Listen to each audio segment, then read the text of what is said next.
There's a secret rhythm to finding the best flights, and once you catch on, you'll wonder how you ever paid full price.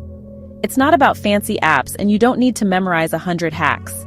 It's really about stacking a few smart habits and thinking just a little bit like an airline. Let me break it down for you. Airlines love predictability, and they reward folks who know where and when they're going.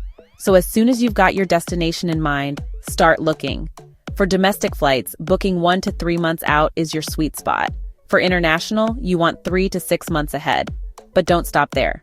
Midweek flights, think Tuesdays and Wednesdays, are almost always cheaper. And if you're up for a red-eye or a sunrise takeoff, you'll find even deeper deals.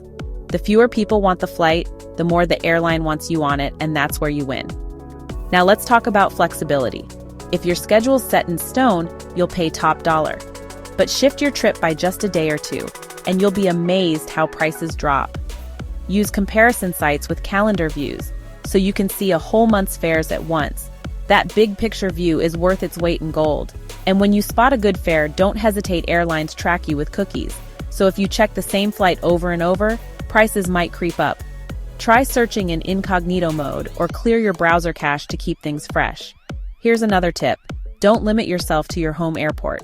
Sometimes flying out of a regional airport an hour or two away comes out way cheaper, even after you factor in gas or a bus ticket.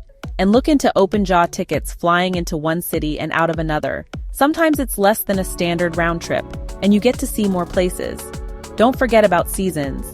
Peak holidays and festivals send prices soaring, but travel just before or after in the shoulder season, and you'll find better deals, smaller crowds, and great weather.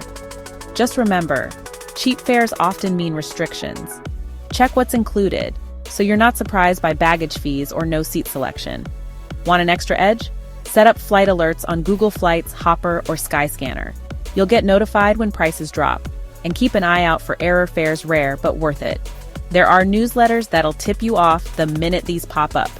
If you're up for an adventure, longer layovers can slash your fare and give you a bonus city to explore. Some airlines let you spend a day or two in their hub at no extra cost. Think Iceland, Singapore, or Qatar. Always check visa requirements first.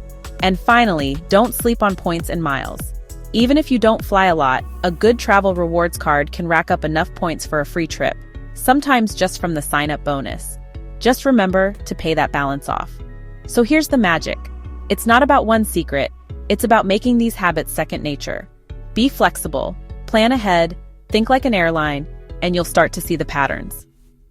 Suddenly, the world's wide open no matter when you're ready to chase it.